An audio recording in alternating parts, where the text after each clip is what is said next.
Hi and welcome everyone to another video on this channel. Today I'm gonna show you my watch list for GAMEWEEK 28 of Fantasy Premier League. So if you want to see some interesting players, make sure you stay here. Okay guys, so as you can see from the screen, the first player on my watch list for GAMEWEEK 28 of Fantasy Premier League is Antonio Rudiger from Chelsea. Now the first thing you can see on the screen is a lot of green, right? So the fixture look amazing for Chelsea in the future. That's one of the best reasons why we should try to consider targeting some Chelsea players for the future period. Now as you can see, there's gonna be probably a double GAMEWEEK in GAMEWEEK 28. Now pay attention, this double GAMEWEEK is not confirmed yet against Burnley and Norwich away.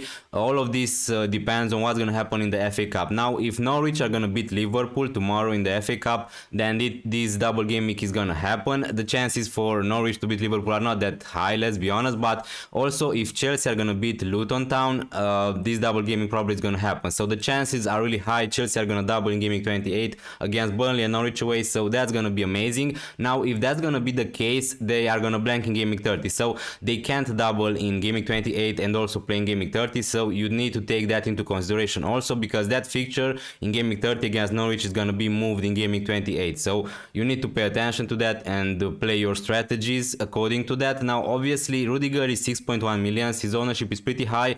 Maybe some teams who have still Rudiger in their teams are pretty much inactive, so that's not a problem. Now why Rudiger is on my watch list, I'm not saying that James is a bad option, or I don't know, someone like Alonso, he could be also a good option, but the thing with Rudiger is from the beginning of the season I just said that Rudiger is the most nailed defender from Chelsea, so if you wanna go safe, he's the best option. Now as you can see, he scored 2 goals, he got 3 assists, so this season Rudiger was more attacking than in the previous seasons. Now obviously what we are looking for in a defender is mostly the clean sheets, and as you can see, he got 10 clean sheets. He's gonna play pretty much all the games, 90 minutes, so you're safe with that. Also as you can see, he's getting some goal attempts, 28 goal attempts, and from those 18 goal attempts are in the box, which is amazing from a defender. Now as I said before, the fixtures long term for Chelsea look amazing: Newcastle, Brentford, Southampton and Leeds, but they are gonna blank in GAMEWEEK 30, so you need to pay attention to that obviously. Now the thing is, Azpilicueta just got injured against Liverpool in the Carabao Cup final. Now we don't know exactly for how many time he's gonna miss.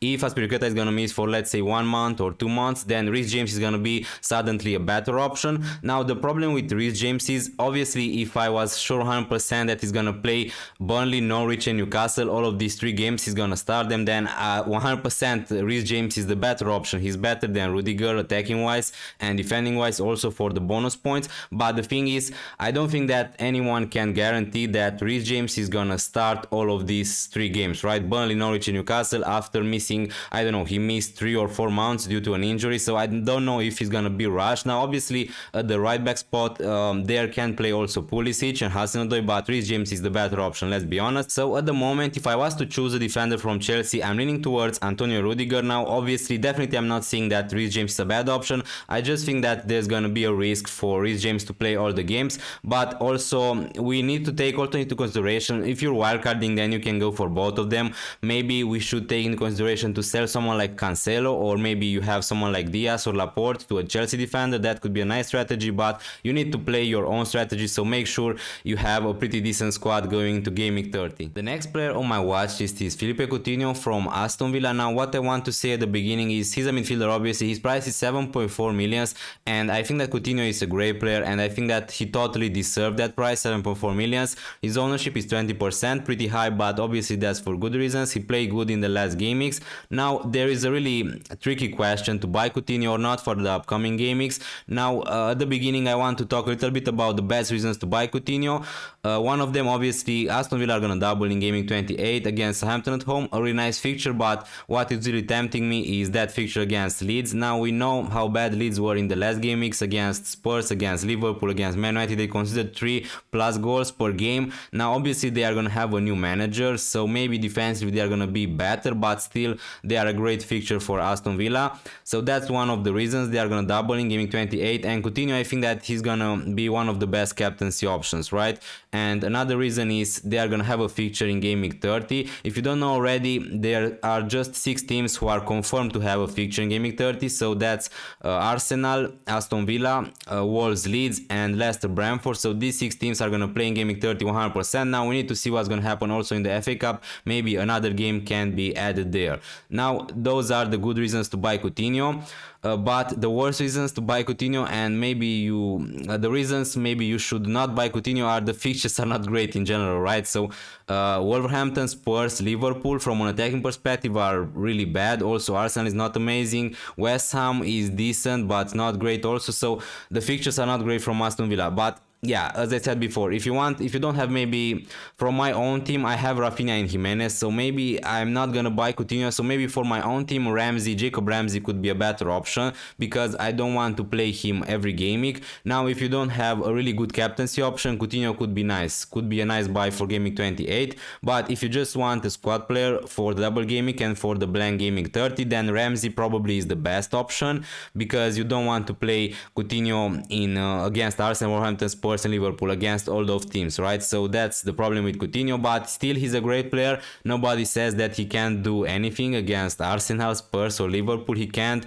We know how good of a player he is, but still it depends on your strategy. If you're gonna use your free in game week 30, then you don't need to have an Aston Villa player, so maybe Jacob Ramsey could be a better option. And also he saves you a lot of money. He's way more cheaper than Coutinho. Okay, so next up we have a defender from Wolverhampton, Conor Cody. Now, before talking a little bit about Cody, I just want to say something. I didn't talk about Lucas Digne. I think that Lucas Digne is going to be a great option for game week 28. Don't get me wrong, but I just think that the fixtures for Aston Villa long term are not that great. I think that Wolverhampton fixtures are better, and they are a better defense from my point of view, and that's what I really like about them. Now, there are many bad reasons to not go for Wolverhampton defenders. The fixtures are great. They are going to double in game week 28 against Crystal Palace and Watford, 2 fixtures at home. That's amazing. They're going to play also in game week 30 against Leeds at home, so another really good fixture. Then Everton, Villa, Newcastle, and after game week 33 the fixtures get a little bit trickier for Wolverhampton. But for my own team, I'm planning to use my wildcard in that period. So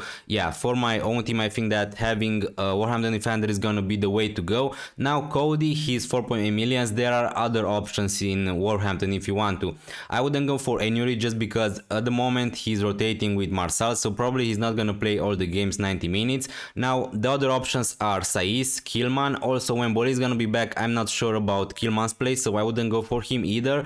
Now the best defender from Wolverhampton from my point of view would be Nelson Semedo, but he's just got injured, so he's not an option anymore, and I don't know who's gonna be the right back. Maybe Hoover, but I'm not gonna take that risk. So obviously Conor Cody maybe is the boring pick, but I just think that at some time we need to not overthink it too much. Conor Cody is the best scoring defender from Wolverhampton, and that speaks for itself. Obviously that's what, because he plays all the games, and that's what we want from defender from Wolverhampton. Now obviously you can go for Saiss. Maybe he got a little bit more attacking threat and he's taking some free kicks sometimes, but the thing is, as you can see this season, Cody scored 2 goals, which is pretty okay. And honestly, I don't know how many goals Saiss scored. I know that he didn't play all the games for Wolverhampton, but I don't think that he scored so many more goals than Cody. So I think that Cody is going to be a great option at the moment. Again, I would prefer to have Nelson Semedo, but he's going to be injured, so probably Conor Cody is going to be in my team for game week 28. Okay, so the next player on my watch list is Armando Broja from Southampton.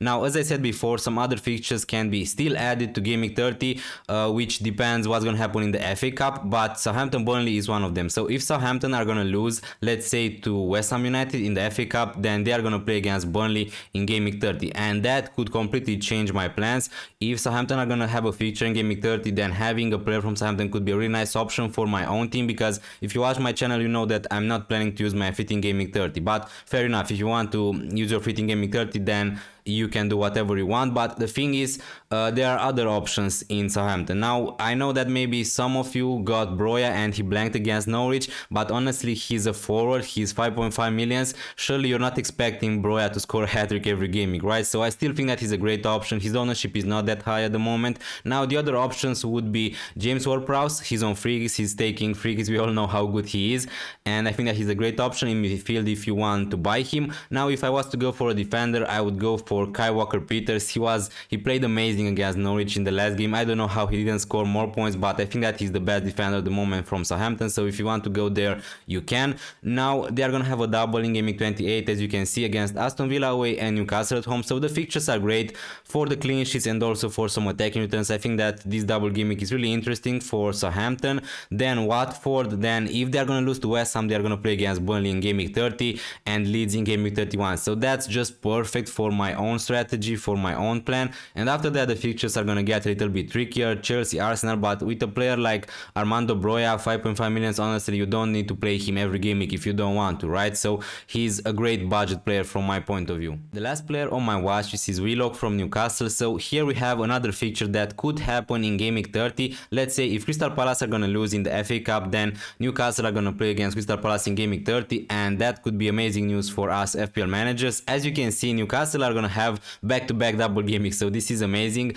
The features are not great, maybe Brighton and Chelsea are not amazing feature to target, but still there are 4 games, so I think that having at least one Newcastle player could be really essential. I know that maybe Newcastle is not really the team we want to target long term, but the thing is, I have to admit, Newcastle are really improving under the new manager, so I really like how they play at the moment, defensively and attacking wise. Now Brighton, Southampton and Chelsea, Everton, so 3 out of these 4 fixtures are gonna be away, which is not ideal. Now I'm not saying that we should target Newcastle players, honestly, because I'm not sure if I want them long term, so that's the only problem with Newcastle. Spurs, Southampton, Leicester, so the fixtures are gonna get a little bit trickier in the future, but honestly if they are gonna play in game week 30 and if they are gonna have a back-to-back double game weeks, which is confirmed, obviously I think that having one of them is gonna be a great option. You can have one Newcastle player just as a bench fodder, you don't need to play him after game week 30. Now Willock obviously maybe is not the best option, he's 5.7 million, he's really cheap.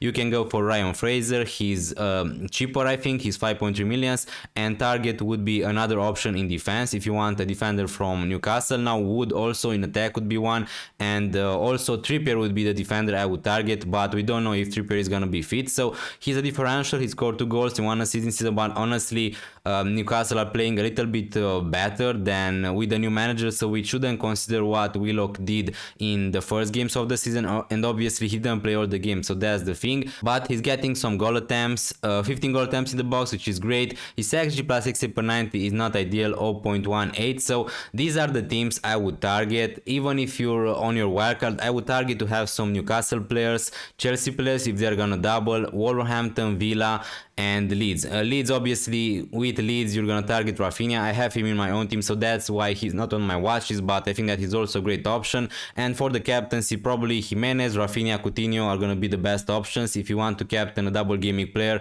in gaming 28. Thank you so much for watching this video. I really hope that you enjoyed it, and if you did, please consider leaving a like or subscribe to this channel if you're new around here. It would be really helpful for me and I really appreciate it. And also please let me know about your opinions in the comments down below. See you next time. Check the mic and make sure it sound right, boys.